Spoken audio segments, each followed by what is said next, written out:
제가 왜 후진국인 한국으로 가야 하죠? 런던에서 온 이메일을 확인하는 순간 저도 모르게 욕이 튀어나왔습니다. 가디언의 베테랑 정치부 기자인 제가 서울 특파원으로 발령받았다는 내용이었습니다. 제 이름은 엠마 브라운, 런던 정치부에서 20년을 보낸 베테랑 기자입니다. 브렉시트 현장을 누비고 스코틀랜드 독립운동의 열기를 전하고 수많은 총선과 보궐선거를 취재해왔죠.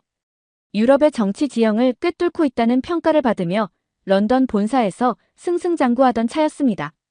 그런 제가 서울이라뇨? 더구나 갑작스러운 발령이었습니다. 아시아 담당 에디터는 신선한 시각이 필요하다며 마치 휴가를 권하듯 가볍게 말했지만 저에게는 사실상의 좌천이나 다름없었습니다. 미안하네요. 엠마하지만 당신의 경험이 필요해요. 한국의 정치 상황이 매우 흥미로운 국면을 맞이하고 있거든요. 에디터의 말이 귓가에 맴돌았지만 실속 없는 위로로만 들렸습니다. 저는 한국에 대해 아는 것이 거의 없었습니다. 삼성, 현대, 그리고 최근 10대 딸이 열광하는 K-팝 정도. 더구나 아시아의 정치 문화라니. 군부 독재의 역사가 있는 개발도상국에서 무슨 의미 있는 기사가 나올 수 있을까요? 솔직히 화가 났습니다. 20년 동안 쌓아온 제 전문성은 어디에서도 인정받지 못한 채 전혀 모르는 나라로 발령받은 것이 억울했습니다. 게다가 제가 이제껏 써온 정통 정치 기사가 아닌 이른바 문화적 시각을 요구한다는 것도 불만이었죠. 딸아이는 오히려 신이 나서는 제 짐을 싸는 것을 도와주었습니다. 엄마, BTS가 사는 나라잖아요. 정말 부럽다. 저는 한숨이 절로 나왔습니다. 잘 알지도 못하는 나라로 발령받은 것이 과연 옳은 결정일까요? 하지만 이제 와서 거절할 수도 없는 노릇이었습니다. 하지만 인천공항에 도착한 순간부터 저의 편견은 산산조각 나기 시작했습니다. 상상했던 복잡하고 혼잡한 아시아의 공항 대신 마치 미래에 온 듯한 첨단 시설이 눈앞에 펼쳐졌습니다. 입국 심사는 놀랍도록 신속했고 수화물 찾는 곳에서 공항 철도까지 이어지는 동선은 완벽했습니다. 이게 제가 생각했던 그 한국이라고요? 말도 안 돼. 택시를 타고 서울로 향하는 길, 고층 빌딩들이 늘어선 도시 풍경이 차창 밖으로 스쳐 지나갔습니다. 런던의 스카이라인과는 또 다른 미래지향적인 세련됨이 느껴졌습니다. 호텔에 짐을 풀고 저녁을 위해 나섰을 때는 더 큰 충격이 기다리고 있었습니다. 음식을 이렇게 빨리 배달한다고요? 호텔 직원의 설명처럼 스마트폰 앱으로 주문한 저녁 식사가 30분도 안 되어 도착했어요. 영국에서는 상상도 할 수 없는 속도였습니다. 거리에는 새벽까지 영업하는 가게들이 즐비했고 밤늦게도 젊은이들로 활기가 넘쳤습니다. 후진국이라고 제가 정말 잘못 생각했네요. 첫 일주일 동안 서울 곳곳을 돌아보며 저는 계속해서 놀라움의 연속을 경험했습니다. 지하철은 런던의 튜브보다 깨끗하고 거리의 와이파이는 영국의 어느 도시보다 빨랐어요. 카페에서 일하는 젊은이들은 모두 유창한 영어로 응대했고 길거리의 전광판은 마치 영화 블레이드 러너의 한 장면 같았습니다. 서울 특파원 부임 첫 주, 아직 시차 적응도 채 되지 않은 오후였습니다. 임시 사무실로 사용하고 있는 호텔 책상에 앉아 보도자료들을 검토하고 있을 때 런던 본사에서 다급한 메시지가 왔습니다. 엠마, 지금 서울에서 대규모 시위가 예정되어 있다고 하던데 상황 파악돼요? 본사의 메시지를 읽자마자 저는 한숨이 나왔습니다.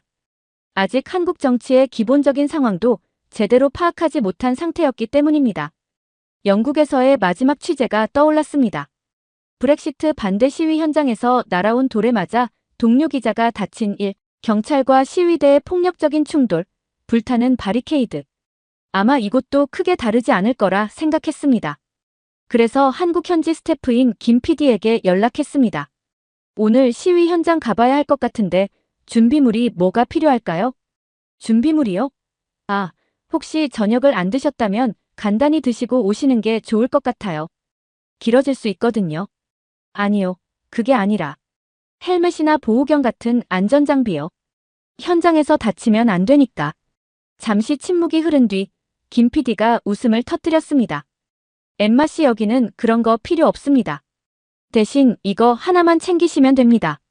그가 보내온 사진 속에는 작은 LED 응원봉이 있었습니다.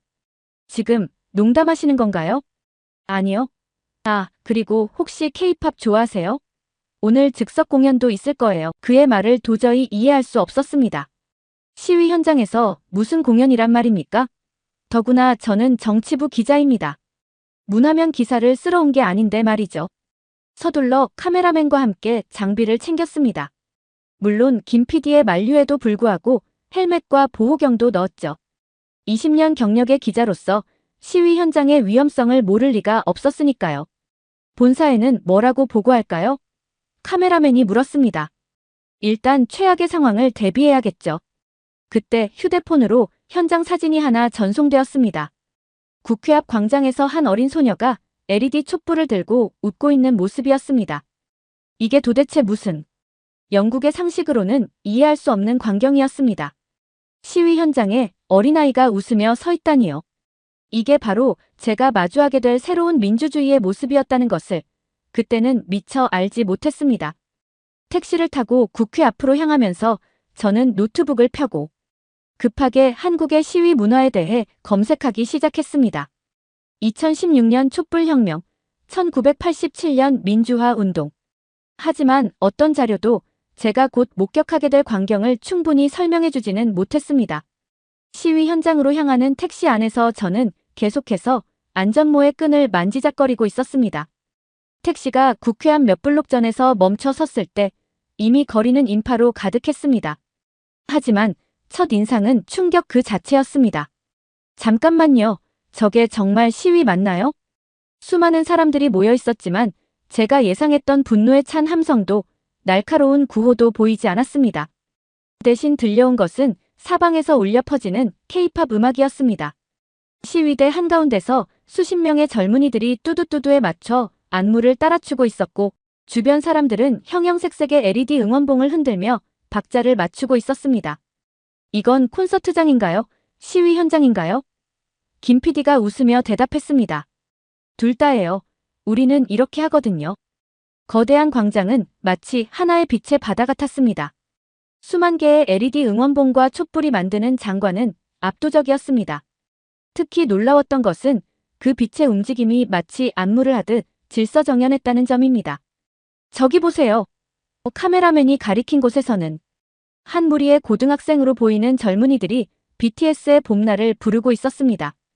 그들이 든 피켓에는 정치적 메시지가 적혀 있었지만 그것을 전달하는 방식은 마치 학교 축제 같았습니다. 우리는 이렇게 해요. 즐겁게, 하지만 진지하게. 옆에서 취재하던 한국 기자가 설명해 주었습니다. 군중 속을 걸으며 더 놀라운 광경들을 목격했습니다. 한 구석에서는 드럼 서클이 만들어져 즉흥 공연이 펼쳐지고 있었고 다른 쪽에서는 시민들이 직접 만든 풍자극이 공연되고 있었습니다. 그리고 그 모든 공간을 형형색색의 LED 빛이 수놓고 있었죠. 저기 보세요. 새로운 플래시몹이 시작되나 봐요. 갑자기 한 구석에서 트와이스의 치얼업이 울려 퍼졌습니다. 마치 약속이라도 한 듯이 수백 명의 시민들이 일제히 LED 응원봉의 색을 바꾸고 안무를 따라하기 시작했습니다. 그들 중에는 정장 차림의 회사원도 교복 입은 학생도 심지어 할머니도 있었습니다. 이게 말이 되나요? 저도 모르게 중얼거렸습니다. 옆에 있던 대학생으로 보이는 청년이 제 말을 들었는지 웃으며 말했습니다. 왜 안 되죠? 우리의 목소리를 내는 데는 즐거움도 필요하잖아요. 게다가 이렇게 하면 더 많은 사람들이 참여할 수 있고 서로를 이해할 수 있어요. 그의 말에 수긍할 수밖에 없었습니다. 이것은 단순한 시위가 아닌 시민들의 축제였고 민주주의의 새로운 표현 방식이었습니다. LED 응원봉은 단순한 장식이 아닌 그들의 연대를 상징하는 도구였던 거죠. 밤이 깊어갈수록 광장은 더욱 화려해졌습니다.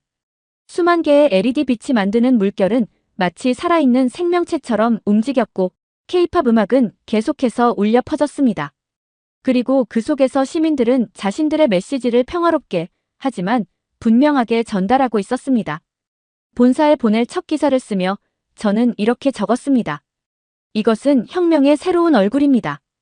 LED 빛으로 총을 대신하고 K-팝으로 분노를 승화시키는 아마도 세계에서 가장 아름다운 시위가 아닐까요? 한밤중 국회 앞 광장에서 마주한 광경에 저는 계속 고개를 갸우뚱거렸습니다. 특히 시선을 사로잡은 것은 아이를 데리고 나온 가족들이었습니다. 저기 보세요. 유모차네요. 유모차를 끌고 있는 젊은 부부에게 다가갔습니다. 아기와 함께 나오셨네요. 위험하지 않으세요? 제 질문에 젊은 아빠가 웃으며 대답했습니다. 전혀요. 오히려 이런 현장을 아이에게 보여주고 싶었어요. 비록 아직 어리지만 우리 아이가 자라서 이날을 기억했으면 해서요. 민주주의는 이렇게 평화롭게 실천하는 거라고. 그의 말에 깊이 감명을 받고 주변을 둘러보니 비슷한 광경이 곳곳에서 펼쳐지고 있었습니다. 초등학생 자녀의 손을 잡고 있는 부모님들, 할아버지 할머니와 함께 온 10대들, 심지어 세 세대가 함께 참여한 가족들도 보였습니다. 엄마, 저기 봐요. 풍선이다. 그 한 초등학생이 외치자 주변 시위대가 일제히 미소를 지었어요. 자원봉사자들이 나눠주는 풍선을 받아든 아이의 눈이 반짝였어요. 특히 인상적이었던 것은 노부부의 모습이었습니다. 80년대에는 최루탄을 맞으며 싸웠어요. 그때는 아이들을 데리고 나올 수도 없었죠. 하지만 보세요. 이제는 손주들과 함께 이렇게 평화롭게 나올 수 있다니. 이게 바로 우리가 꿈꾸던 민주주의 아닐까요? 할아버지의 눈시울이 붉어졌습니다. 손주로 보이는 중학생이 할아버지의 손을 꼭 잡았습니다. 광장 한켠에는 임시 놀이터가 만들어져 있었습니다. 자원봉사자들이 아이들과 함께 그림을 그리고 민주주의에 대해 쉽게 설명해주는 공간이었습니다. 우리 미래의 시민들이에요. 어릴 때부터 이런 경험을 하면서 자라나길 바라요. 자원봉사자의 설명이었습니다. 식사 시간이 되자 도시락을 나눠 먹는 가족들의 모습이 보였어요. 마치 피크닉 온 것처럼 돗자리를 펴고 앉아 김밥을 나눠 먹는 모습이었죠. 옆 가족과도 음식을 나누고 서로의 이야기를 들으며 웃음꽃이 피었습니다. 우리 애들이 나중에 커서 이런 걸 배우게 하고 싶어서요. 폭력이나 분노가 아닌 평화롭게 자신의 목소리를 내는 법을요. 이게 진정한 시민의식 아닐까요? 밤이 깊어갈수록 아이들은 하나둘 졸기 시작했습니다. 하지만 부모들의 어깨에 기대어 잠든 아이들의 모습조차도 이상하게 평화로워 보였습니다. 그들의 손에는 여전히 LED 촛불이 들려 있었죠. 이게 바로 우리가 꿈꾸는 미래예요. 우리 아이들이 민주주의를 축제처럼 일상처럼 여기게 되는 그런 나라요. 그날 밤 제가 본 것은 단순한 시위가 아니었습니다. 그것은 세대를 넘어 이어지는 평화로운 민주주의의 실천이었고 한 사회가 함께 꿈꾸는 미래였습니다. 특히 충격적이었던 것은 시위가 끝나갈 무렵의 광경이었습니다. 시위 현장에서 주웠던 휴지 하나를 손에 들고 있는데 갑자기 누군가 제 앞으로 다가와 정중하게 말을 걸었습니다. 실례합니다. 그건 일반 쓰레기에 넣으시면 안 돼요. 저희가 분리수거를 하고 있거든요. 노란 조끼를 입은 대학생으로 보이는 청년이었습니다. 그의 손에는 3개의 봉투가 들려 있었고 각각 일반 쓰레기, 플라스틱, 캔이라고 적혀 있었습니다. 분리수거라고요? 시위 현장에서요? 더 놀라운 것은 그가 혼자가 아니라는 점이었습니다.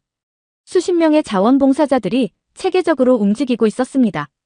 어떤 이들은 쓰레기를 줍고 또 다른 이들은 분리수거를 돕고 심지어 청소구역까지 나눠서 활동하고 있었죠. 믿기지 않는다. 카메라맨과 눈이 마주쳤습니다. 그도 저만큼이나 놀란 표정이었습니다. 런던의 시위 현장에서는 상상도 할 수 없는 광경이었으니까요. 저기 보세요. 김 PD가 가리킨 곳에서는 더 놀라운 광경이 펼쳐지고 있었습니다. 줄을 서서 청소를 한다고요? 네, 그것도 아주 긴 줄이었습니다. 마치 콘서트 입장을 기다리는 것처럼 사람들이 질서정연하게 줄을 서서 차례를 기다리고 있었습니다. 하지만 그들이 기다리는 것은 청소 도구였습니다. 쓰레기 봉투 더 필요하신 분. 여기 장갑 더 가져가세요. 물티슈는 이쪽에 있습니다. 마치 잘 조직된 행사처럼 청소용품이 체계적으로 배부되고 있었어요. 이건 정말 말을 잇지 못하고 있을 때 한 할머니께서 다가오셨어요. 이게 뭐가 그리 신기하나요? 우리 집을 더럽히면서 주장할 일이 뭐가 있겠어요. 깨끗이 하면서 해야지. 그 순간 제 고정관념이 완전히 무너졌습니다. 이것은 단순한 청소가 아닌 하나의 시민의식이었던 거죠. 이게 말이 되나요? 시위 전보다 거리가 더 깨끗해져 있었기 때문입니다. 누군가 원래보다 더 깨끗하게 만들고 가자고 외치자 사람들이 웃으며 동참했다고 합니다. 본사에 보낼 기사의 첫 문장을 고치고 또 고쳤습니다. 어떻게 써야 이 광경을 제대로 전달할 수 있을까요? 결국 이렇게 적었습니다. 오늘 저는 시위 현장에서 청소하는 법을 배웠습니다.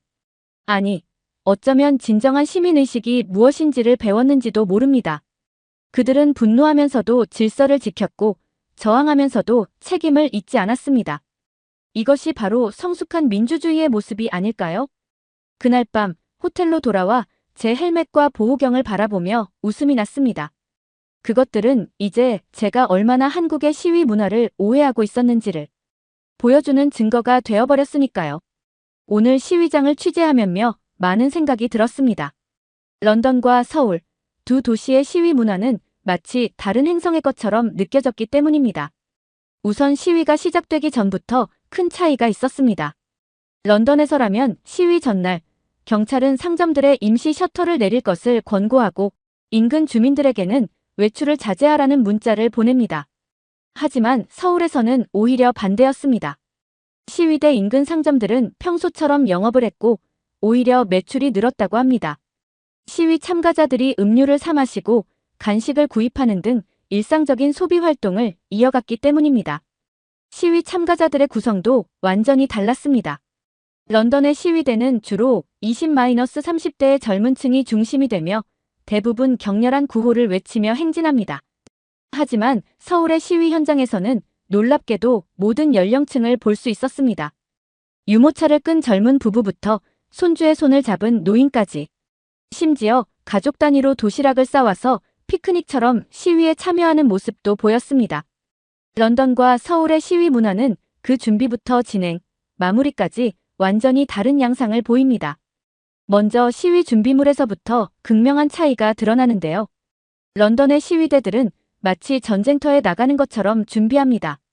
최루탄에 대비한 보호 마스크를 쓰고 경찰과의 충돌에 대비해 헬멧을 착용하며 부상자가 발생할 것을 예상해 구급약을 챙깁니다. 심지어 체포될 상황까지 대비해 변호사 연락처를 미리 준비하죠.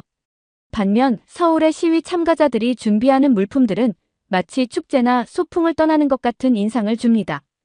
LED 촛불과 응원봉으로 평화로운 의사 표현을 준비하고 돗자리와 간식을 챙겨 가족들과 함께 시간을 보낼 준비를 합니다.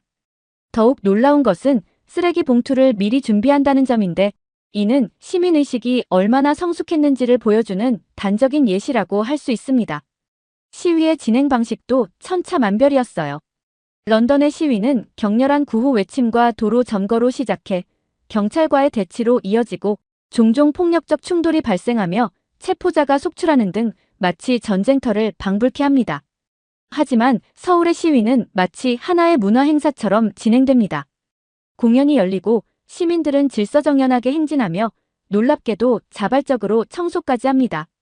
음악과 춤이 있는 평화로운 집회의 모습은 런던 사람들에게는 상상조차 하기 어려운 광경이었어요. 특히 주목할 만한 것은 경찰과 시위대의 관계입니다. 런던에서는 서로를 적으로 여기며 대치하는 반면 서울에서는 시위대가 오히려 경찰에게 음료수를 건네는 모습을 보았어요. 경찰 역시 시위대의 안전을 걱정하며 보호하는 모습을 보이죠. 이는 양측이 서로를 적이 아닌 같은 시민사회의 구성원으로 인식하고 있음을 보여줍니다. 시위가 끝난 후의 모습은 더욱 큰 차이를 보입니다. 런던의 시위 현장은 마치 폭풍이 휩쓸고 간 듯 했습니다. 깨진 유리창과 부서진 시설물들, 거리를 가득 메운 쓰레기와 최루탄 냄새, 그리고 체포된 시위대를 싣고 가는 경찰차의 모습이 일반적입니다. 반면 서울의 시위 현장은 오히려 시위 전보다 더 깨끗해진 모습이었죠. 시민들은 질서정연하게 귀가하고 참가자들은 자발적으로 청소를 하며 마치 내일도 일상이 계속될 것 같은 평화로운 분위기가 이어졌어요. 이러한 차이는 단순히 시위 문화의 차이를 넘어서 두 사회의 시민의식과 민주주의의 성숙도를 보여주는 중요한 지표라고 할 수 있습니다. 처음에는 이해할 수 없었습니다. K-팝이 울려 퍼지는 시위 현장을 보며 저는 제 눈을 의심했죠. 영국에서 20년간 정치부 기자로 일하면서 저는 수많은 시위 현장을 취재했습니다. 최루탄 가스를 마시며 날아오는 돌을 피하며 때로는 부상을 당하면서도 현장을 지켰죠. 그것이 바로 진정한 시위라고 믿었습니다. 하지만 서울의 시위 현장은 달랐습니다. 처음 도착했을 때 저는 이것을 심각하게 받아들이지 않았습니다. LED 촛불을 들고 웃으며 춤추는 시민들을 보며 이게 무슨 장난인가 하는 생각이 들었죠. 시위는 분노의 표출이어야 하는 것 아닌가요? 저항은 격렬해야 하는 것 아닌가요? 이런 식으로 어떻게 정부를 압박할 수 있을까요? 제가 한 대학생에게 물었을 때 그의 대답은 의외였습니다. 왜 압박만이 해결책이어야 하나요? 우리는 서로를 적으로 만들지 않고도 변화를 이끌어낼 수 있다고 믿습니다. 그의 말에 회의적이었지만 시간이 갈수록 이 축제 같은 시위의 진정한 의미가 보이기 시작했습니다. 시민들은 단순히 노는 것이 아니었습니다. 그들의 메시지는 오히려 더 명확했고 전달력은 더 강했습니다. 이것이야말로 우리가 꿈꾸던 민주주의의 모습이 아닐까? 점점 제 의구심은 부끄러움으로 바뀌어 갔습니다. 폭력적인 저항만이 진정성 있는 시위라고 생각했던 제 편견이 얼마나 잘못되었는지 깨달았습니다. 이들의 평화로운 시위에는 오히려 더 깊은 신념과 의지가 담겨 있었습니다. 가족들과 함께 나온 시민들, 질서정연하게 행진하는 젊은이들, 서로를 배려하며 공간을 나누는 모습. 이것은 단순한 시위가 아닌 성숙한 시민의식의 표현이었습니다. 그들은 분노를 넘어 희망을 이야기하고 있었던 것입니다. 처음에는 이해할 수 없었습니다.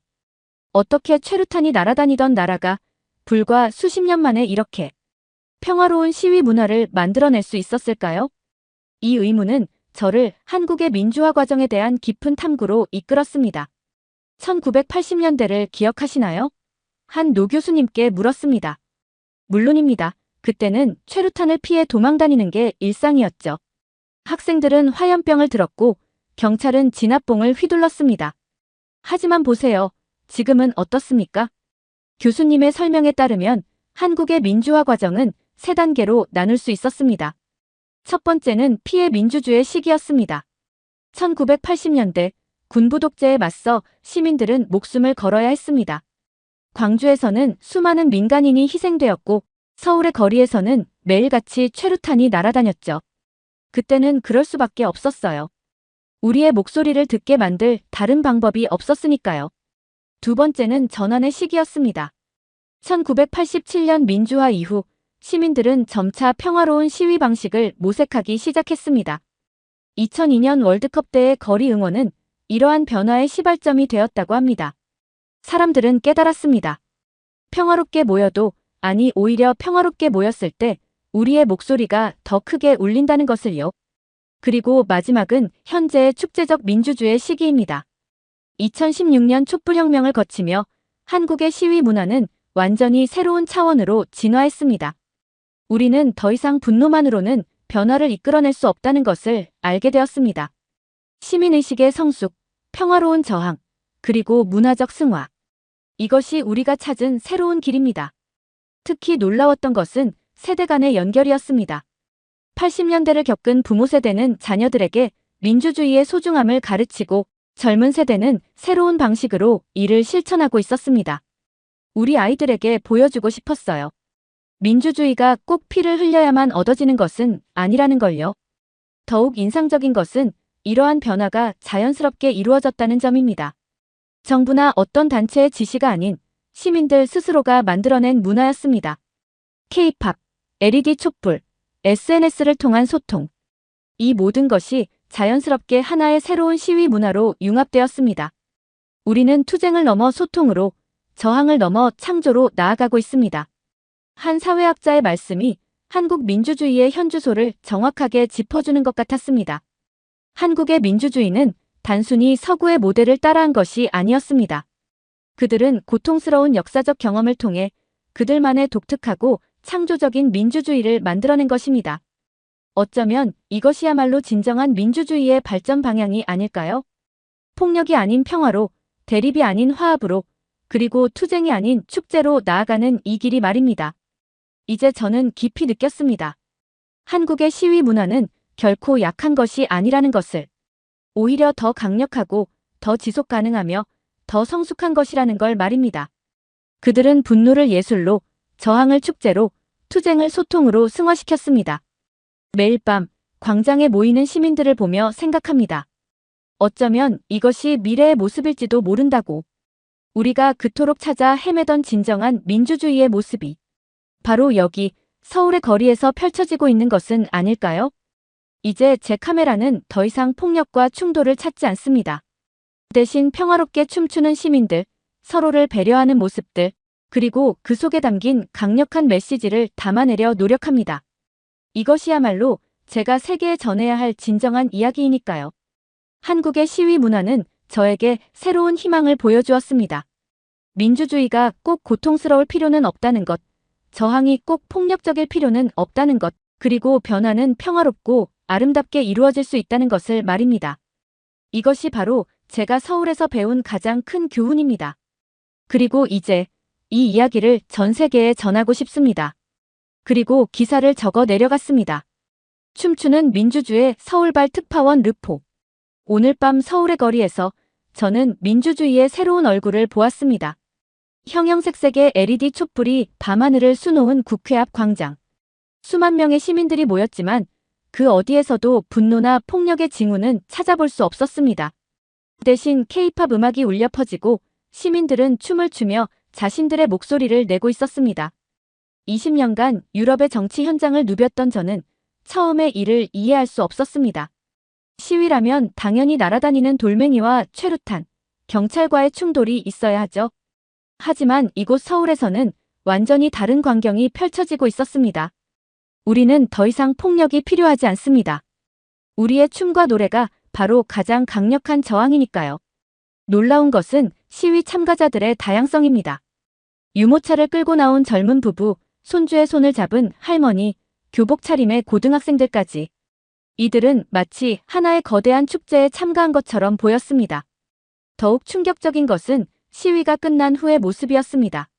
시민들은 자발적으로 청소를 시작했고 거리는 시위 전보다 더 깨끗해졌습니다. 런던의 시위 현장에서는 상상도 할 수 없는 광경이었습니다. 이것이 바로 우리가 꿈꾸는 민주주의입니다. 80년대 민주화 운동에 참여했던 한 노인의 말씀이 가슴에 깊이 와닿았습니다. 우리는 피를 흘려야만 했지만 우리 아이들은 이렇게 평화롭게 자신의 목소리를 낼 수 있게 되었습니다. 이들의 시위에는 분명한 메시지가 있었습니다. 하지만 그것은 분노나 증오가 아닌 희망과 변화에 대한 갈망이었습니다. 그들은 폭력 대신 문화로, 대립 대신 소통으로, 그리고 투쟁 대신 축제로 자신들의 뜻을 전달하고 있었습니다. 어쩌면 이것이 21세기 민주주의의 새로운 표준이 되어야 하지 않을까요? 더 이상 피를 흘리지 않아도, 서로를 적으로 만들지 않아도 우리는 변화를 이끌어낼 수 있다는 것. 한국의 시민들은 그것을 전 세계에 보여주고 있었습니다. 서울의 거리에서 보낸 이 며칠은 20년 동안의 제 저널리스트 경력에서 가장 큰 깨달음을 준 시간이었습니다. 때로는 가장 평화로운 목소리가 가장 큰 울림을 만들어낼 수 있다는 것을, 그리고 축제야말로 가장 강력한 저항이 될 수 있다는 것을 말입니다. 이제 저는 매일 밤 사무실 창밖 서울의 야경을 바라보며 생각합니다. 어쩌면 우리 모두가 너무 오랫동안 잘못된 방향을 보고 있었던 것은 아닐까요? 진정한 변화는 이처럼 평화롭고 아름답고 희망적일 수 있다는 것을. 한국은 그것을 전 세계에 보여주고 있습니다. 이것이 바로 춤추는 민주주의입니다. 그리고 이것이야말로 우리가 함께 꿈꿔야 할 미래가 아닐까요? 서울에서 엠마 브라운 특파원. 엠마 특파원이 느낀 감동과 우리나라의 선진 문화가 전 세계에 전달되기를 바랍니다. 지금까지 감동튜브의 지수였습니다. 구독과 좋아요, 알림 설정도 잊지 마시고요. 다음 영상에서 또 만나 뵙겠습니다. 감사합니다.